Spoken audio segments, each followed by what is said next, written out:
向霸凌者复仇最狠的方式就是成为他女儿的老师，让他每分每秒都在恐惧中，不是怕自己作恶，而是怕报应落在孩子身上。就这样反复折磨她，效果也果然不错。而下一个目标是对方的丈夫。听说那位财阀丈夫痴迷于围棋，早在大学时期，文东恩就开始布局了。他每天和同一个男人去同一家书店看同一本围棋书，但围棋需要时间的打磨，光看书远远不够。于是他常在公园里观察大爷们实战。这些退休金丰厚的老人每天无所事事，唯一的事就是下棋。他们的实战经验极为丰富，向东恩提供了最好的课堂。一次偶然的机会，他认识了一位年轻的医生，此人也是个围棋高手。从那以后，两人常常盘坐于公园，一局又一局的对弈。这样的日子持续了整整7年。7年里，东恩只做3件事：收集霸凌者的信息，做课外辅导赚取复仇资金，以及和周汝正下棋。这个外表温文尔雅的医生，日后将成为东恩复仇路上最锋利的刀。春去秋来，7年时光悄然流逝，他终于成了真正的围棋高手。接下来正式行动，他出现在对方常去的围棋社，故意与高手对弈，落子无声，却步步惊心，果然引起了何杜岭的注意。 무엇보다도 갈비집 박 사장을 2판씩이나 이겨서通过朋友的引荐，何道英知道东恩已经赢了不少厉害的对手。这个看着年纪不大的姑娘，棋艺居然这么高超，她一下子就来了兴趣。东恩也察觉到目标出现了，可他没抬头去看，只顾着专心下棋，因为他心里很清楚，像这种财阀光靠投其所好是抓不住对方心思的。他的目的是让何道英对他这个人产生兴趣。围棋嘛，不过是搭一座桥罢了。何道英留意到东恩穿得简简单单，气质也挺清冷，可一到棋盘上，每一步都特别狠，把排骨店老板急得抓耳挠腮，跟他那个整天只知道拿钱堆出来的老婆比起来，简直一个天上一个地下，这让他一下子对东恩来了兴趣。 그쪽은 활로가 없습니다. 지금 돌 던지시면 10집 치세요. 听完对方的话，他认真数了数，发现还真是这么回事。可这棋局的路数好像又藏着别的门道，排骨店老板只好又无奈地掏给东恩2万韩元，这就是他俩下的赌注。他正想问对方叫什么，东恩却径直从他身边走了过去，连看都没看他一眼。回到家以后，何道英把今天东恩跟排骨店老板那盘棋重新琢磨了一遍，试着在脑子里跟对方再过招。可当棋局走到这一步的时候，他却惊奇地发现，东恩明明早就已经赢了这盘棋，那为什么还要继续跟对手周旋呢？这种古怪的下法一下子就把他的好奇心给勾起来了。 그렇게 재밌어? 여기서부터 이미 승부가 났는데 질질 끌었어. 그렇지. 누가? 颜真压根不知道丈夫嘴里说的那个人就是自己的死对头文东恩，她搞不懂丈夫为啥喜欢玩这种费脑筋的东西。同样的，对方也不明白他为什么抽烟，又难抽又伤身子。所以啊，这俩人除了过日子那点激情，好多地方都说不到一块去。 올 거면 빨리 와. 나 되게 적게 부자일 거야. 5분. 从那以后，他每次想起那盘棋，脑子里就会浮现出那张清冷的脸。可何道英怎么也想不到，让他魂牵梦绕的这个女人正在隔壁盯着他的一举一动，就连他给老婆过生日也全在对方眼皮子底下。他更不知道，有个大妈每天都在跟踪自己，记着他去骑射的频率。这些消息就全送到了东恩手里。看着大婶发来的照片，他知道这条大鱼上钩了。何道英那急匆匆的步子，说明他心里头急得很。他盼着能再跟东恩碰上，可连着好几天跑去骑射，都没见到东恩的影子，没对方在场，他连进门的兴致都没有。他暗暗笑话自己怎么这么多情，叹了口气，没精打采的走了。可何道英刚走到门口，东恩就从他身边擦肩过去了。那被微风扬起来的发丝飘着一股好闻的香气，他心里的那道防线一下子就塌了，傻愣在原地好半天，眼神直勾勾的粘在对方背影上，好久都没过这种心动的感觉了。等看见东恩把头发扎起来，跟他对上目光的时候，何道英不自觉地咽了下口水，而东恩也没有躲开他的眼神。后来两人开始下棋，文东恩拿黑子先走，步步紧逼，何杜岭的防线一点一点被攻破，因为他的心思压根就没在棋盘上。这场暗地里较劲的对局里，两人沉默了好一阵子，一句话也没说，就那么安安静静的下棋。沉默是东恩最锋利的武器，谁先开口谁就交出了主动权。何杜岭以为自己在下棋，实则一直在回答东恩没有问出的问题。真正的控局者从不急于说话，他让沉默替他逼供，让焦虑替他攻城。最后对方终于憋不住了，先开了口。 기온 오랜만에 오셨죠? 네, 먹고 사느라. 뭐해서 먹고 사는데요? 순진한 남자 등도 치고 울리기도 하고. 허리가 좋았나 모르겠네요. 별로였어요. 전 좋은 사람이거든요. 东恩每一次的回答都完全出乎他的意料，可偏偏就是这份捉摸不透的神秘感，让何道英对他越发着迷。直到对方已经赢下这盘棋，就那么直直的看着他的时候，他都还没从里头回过神来。 한당 2만 원이던데. 见对方迟迟没有说话，东恩继续问道： 입금해 주실 건 아니죠? 아,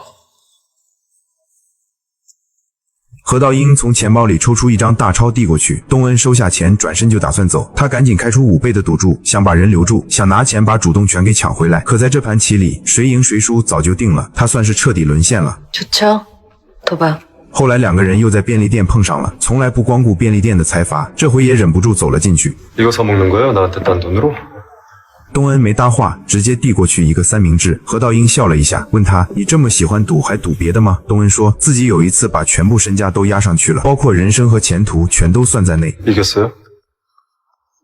이기려고요.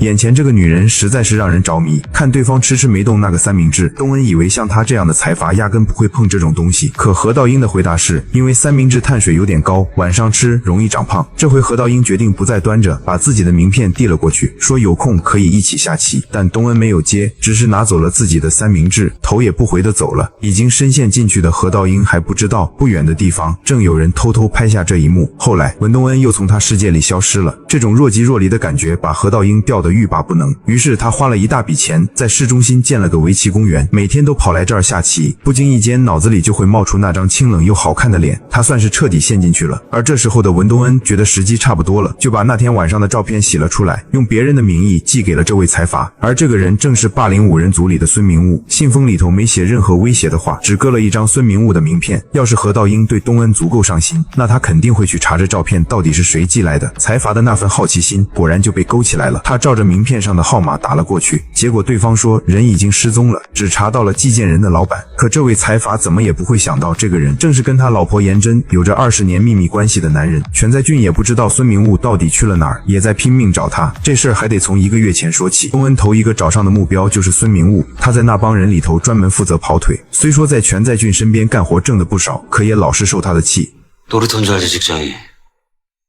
놀아주니까 아직도 친구인 줄 알고 명호야. 显然全在俊压根没把他放在眼里，这让孙明悟对那几个人早就憋了一肚子火，所以他是最好策反的那个，毕竟他手里也攥着不少他们的料。东恩故意跑到全在俊的鞋店去买鞋，平时店里都是孙明悟在打理，成熟好看的东恩一下子就把孙明悟给吸引住了，他还亲自给东恩换鞋，毕竟东恩的初吻就是被这个混蛋给夺走的，他做梦都盼着哪天能发笔大财，离这帮所谓的朋友远远的。当初他的愿望就是当上亿万富翁，东恩就打算给他这个机会。孙明悟还不知道自己马上就要变成别人手里的一颗棋子了。这天2个人约在天台上碰面，东恩把自己想报复的人挨个说了出来，可名单里头唯独没有孙明悟，就跟当年问梦想那会儿一样，他又一次被排除在外了。孙明悟气得不行，原因很简单，他啥也没有，没什么可失去的。 와, 사람 면전에다가 저 밀면 뒤지기 좋은 높이다. 나가리 조심해라. 알지? 说完他就把东恩往楼下推，可东恩一点都没怕，只问他还记得18年前的尹素喜吗？当时他就是在这个位置掉下去的，这些年来一直是个悬案，所有人都觉得他是自杀，可真正的凶手就是颜真。出事那天东恩就在附近，还在现场捡到了颜真的学生名牌，只要孙明悟拿霸凌团体的秘密来交换，他就可以用这个证据去敲颜真一笔，然后拿着钱远走高飞。接着他拿出全在俊的头发递给东恩，东恩要这个就是为了做基因比对，好确认全在俊到底是不是颜真女儿的亲爹，这可是一颗能要人命的好妻子。 너 안 뺐어 명호야. 네가 가진 게 왜 없어? 하나 있잖아. 목숨. 第二天，孙明悟按东恩给的线索去了医院，没想到尹素喜的遗体居然真的还留着，这说明案子还在侦查期。父母一直没法接受女儿是自杀，所以迟迟不肯把遗骨领回去。尹素喜就在这儿整整躺了18年，孙明悟都不敢想那得有多惨。之后，他按说好的把霸凌团体的那些资料全给了东恩，里头就有李莎拉吸毒的证据。打这以后，孙明悟在5人组里也硬气起来了，谁的电话都不接。他买了张出国的单程票，一切准备就绪。孙明悟照着东恩叫的打开手机录音，把朴妍真叫过来，打算狠狠敲上一笔，同时把他的犯罪证据给录下来。一开始他想先用对方出轨的事试探一下，可没想到妍真根本没当回事，还发现了他正在用手机录音。 조금 기대했어. 근데 고작 불륜? 협박을 하려면 성이라도 보이던가. 돈 너무 쉽게 벌려고 하는 거 아니니? 핸드폰 하나 사줄게. 眼看着对方要走，孙明悟一把掐住他的脖子，说出了尹素喜的名字。 윤소희? 그게 누군데? 아, 쌍년. 他说尹素喜的遗体到现在还搁在医院里呢，他究竟是怎么死的？你应该比谁都清楚。 무슨 개소리냐고. 看他还在那儿装傻充愣，孙明悟拍了拍自己的口袋说：“证据就在这儿呢。”颜真一下子就愣住了。 그래, 야, 이제야 표정이 솔직해, 너. 못 믿겠어, 확인해봐. 난 내일 이거 들고 니네 방송국 가려고.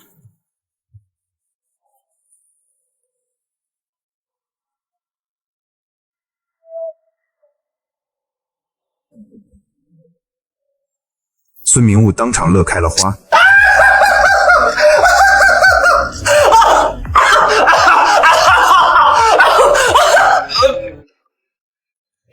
야, 씨발! 이게 뭐 흥정인 바가지! 이거 진짜 거기 있었네? 현금 줘. 대충 10억부터 시작해보자. 他以为抓住了能改变命运的最后一根稻草，却不知道那其实是张崔命符。他显然低估了颜真的心狠手辣。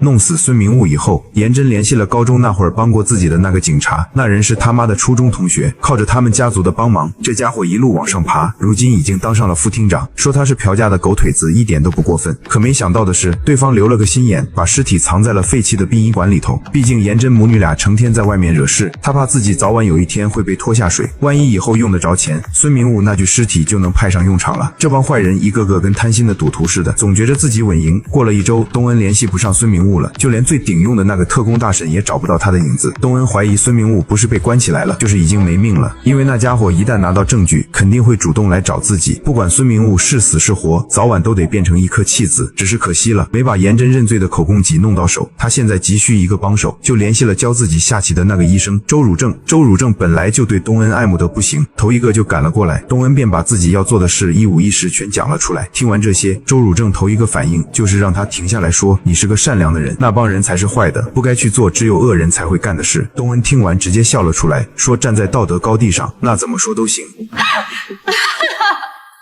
좋겠어요, 선배는. 초콜릿 상자 같은 유년이었을 거고 구김 하나 없는 좋은 어른으로 커서 그렇게 입 바른 소리만 해도 세상 살만해서.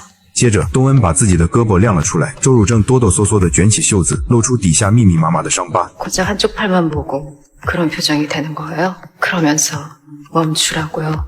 接着，东恩直接脱了外衣，把满身的伤痕全亮了出来。周汝正一看，再也绷不住了，眼睛里全是愤怒。 이렇게 한 거예요?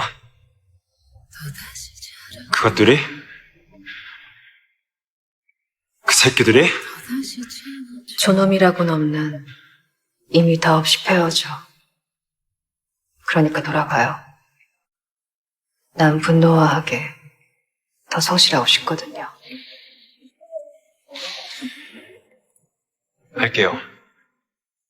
할게요, 망나니. 칼 좀 줄게요. 말해봐요. 뭐부터 해줄까요? 어떻게 해줄까요? 그것들 중 누구부터 죽여줄까요? 东恩的复仇之路将继续展开。他突然发现眼前这个富二代抽的香烟竟和妻子的一模一样，这很难不让人怀疑两人之间的关系。看到这一幕，他不由得想起了昨天在家时发现的另一个秘密：满屋子的蓝色礼品袋，这些都是妻子带回来的，而这个品牌正是富二代家的，自己还经常光顾那家店。为了证实自己的猜想，他第二天特地去了那里一趟。店员一下就认出了他，上前打招呼，因为他是这家店的头号贵宾。 피팅은 어딥니까? 听完这话，店员居然有点慌，明显是知道点什么。走进试衣间，里头摆满了跟家里一样的蓝色礼品袋，地方挺大，有沙发，居然还有酒水。说是试衣间，倒更像是个专门用来约会的秘密地方。事情果然跟他猜的一样，自己老婆和那个富二代经常打着买衣服的幌子来这儿，实际上是在里头偷偷见面。两个人本来就是高中同学，家里蓝色袋子的数量就是老婆出轨的次数。这下他终于全明白了。 진심이구나, 박혜진. 还有更吓人的事呢！几天前，女儿踢完一场足球赛之后，她指责一个穿粉色袜子的同学，说人家不讲体育道德，差点把人给伤着。可女儿盯着看了好半天，却说道：“ 이번 김지호? 맞아. 쟤는 원래 무조건 태클 걸어.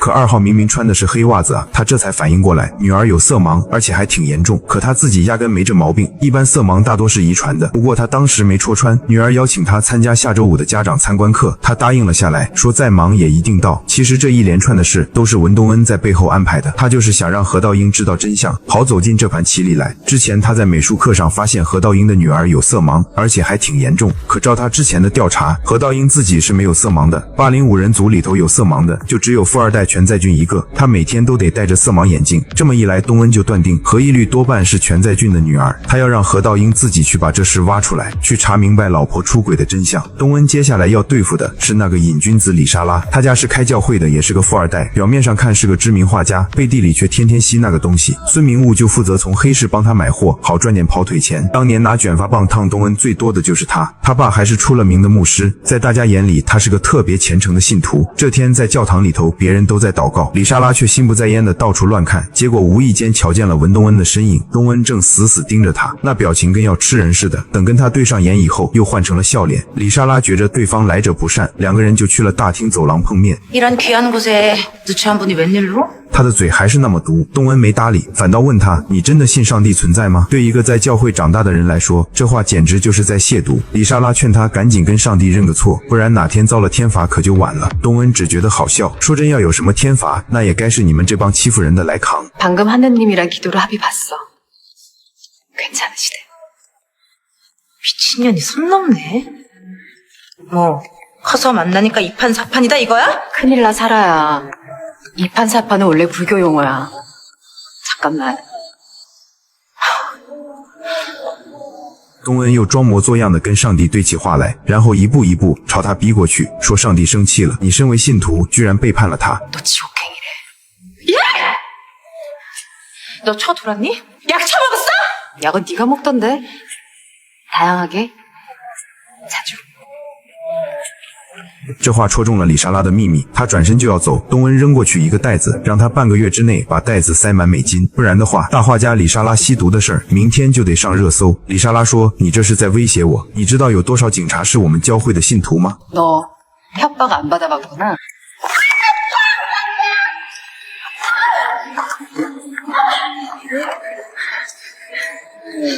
在这儿能瞧见，东恩从他身上抓下来一大把头发，8成是长期吸毒落下的毛病。东恩手里有孙明悟给的李莎拉吸毒的证据，他不敢不答应。身为富二代，李莎拉最不缺的就是钱，可孙明悟突然不见了，没人替他从黑市买货，这才是最让他难受的，浑身跟爬了1000只蚂蚁似的，痒得受不了。他只能靠画画来熬过这种难受劲儿。半个月以后，东恩又来了教堂，这儿能注意到他一直在挠胳膊，虽说10几年都过去了，那些伤疤还是隐隐作痛，也许更多的还是心理上的毛病。怎么都忘不了当初被欺负的那段日子。李莎拉扛着一袋子钱过来，她搞不懂，明明是在做这种见不得光的交易，干嘛非得挑这么神圣的地方？东恩的解释是：你信的那个上帝会看着你一点一点往地狱里掉。接着他打开袋子清点了一下，看钱没问题就准备走人。他不想跟这个疯子多废话。 야, 너 이제 천국 못 가. 난 갈 수 있거든. 난 너한테 한 짓 다 회개하고 구원받았어. 빼기 좋네. 그래. 죽으면 꼭 천국 가. 사는 동안은 지옥일 테니까. 너 그게 무슨 뜻이야? 뭐가 더 남았다는 거야? 잡지 마. 목사실에 있는 니네 아버지도 불러서 공증 세우기 전에. 야, 이씨! 너 대답하고 가. 야.